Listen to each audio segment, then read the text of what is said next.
বলিউডের অন্যতম জনপ্রিয় পাওয়ার কাপল অজয় দেবগন ও কাজল। তবে সুখী দাম্পত্যের মাঝেও একসময় জেগেছিল হিংসা। সম্প্রতি কপিল শর্মার শোতে হাজির হয়ে এক মজার কিন্তু রসালো অভিজ্ঞতার কথা শেয়ার করলেন কাজল নিজেই।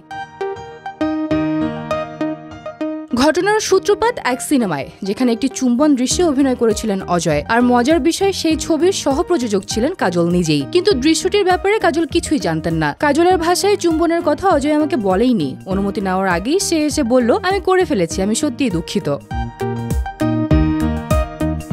এই কথা শুনে হিংসায় ফেটে পড়েছিলেন কাজল। হাসতে হাসতে বলেন, আমি তো বন্দুক বের করেছিলাম দৃশ্যটা দেখার পর। অনুষ্ঠানের রসিকতার ছলেই ঘটনাটি ভাগ করে নিলেও বিষয়টি নিয়ে একসময় সত্যি অস্বস্তিতে পড়েছিলেন তিনি।